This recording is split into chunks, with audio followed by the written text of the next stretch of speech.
In the past year, hospitals and trusts within the NHS South East Coast region have made great strides in delivering same-sex accommodation. More than 150 schemes have been completed across Surrey, Sussex and Kent. These transformations have been achieved using a £7.8 million award by the Department of Health Privacy and Dignity Fund. Projects included complete rebuilds of wards and patient areas, the installation of new bathrooms and wet rooms, new and more flexible screening, as well as the provision of technological solutions to improve patient feedback and engagement.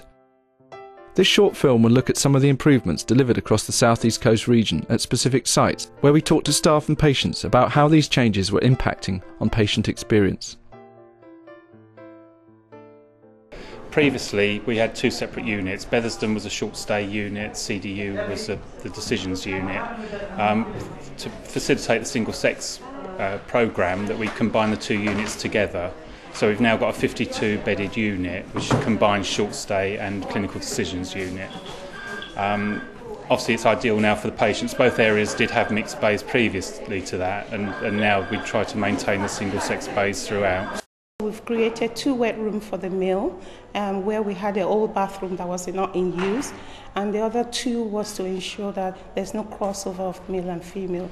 We've also partitioned the Nightingale ward in order that the privacy of the patient could be maintained, and we've created a two-bedded side room due to infection control, because we didn't have that in the past.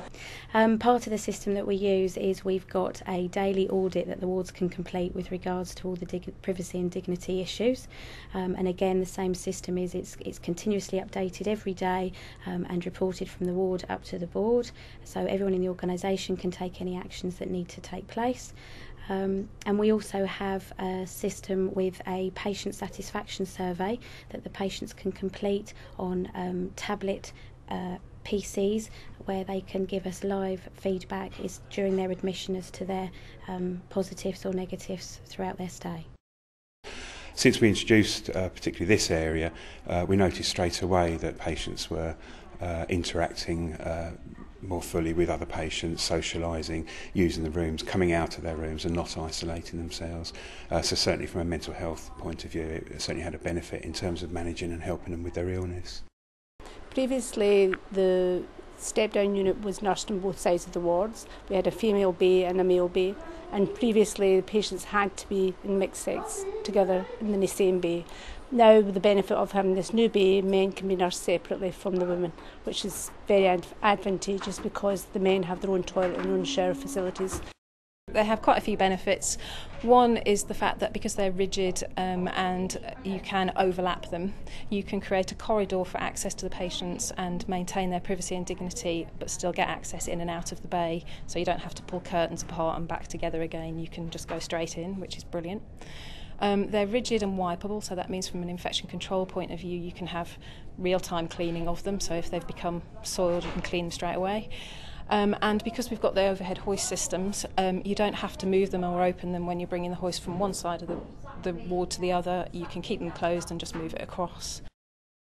The doors, which have been placed in PAG and recovery, have made an incredible improvement to patients' dignity more than anything, as it now acts as a barrier between the patients who are recovering from an anaesthetic, who could be quite compromised for various reasons, and the patients who are recovered and are about to go home, and any other passing people.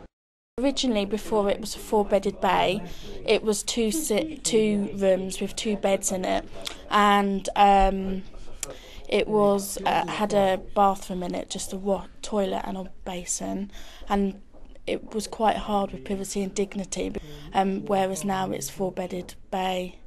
It's much better. This Clarendon ward is ENT Max Fax. It's a highly turnover ward, so sometimes we may have to change the bay from a male bay to female bay or female bay to male bay. So to provide the privacy and dignity, we can change this one from male to female, and vacant or engaged. I like men and women separate. It's more private, isn't it? The other year I was in here and I had 5 men.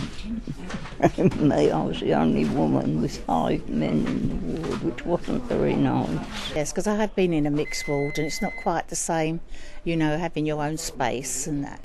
St Thomas's do it. They have a bay, ladies' bay and a men's bay. I mean, it's just, you're still there together.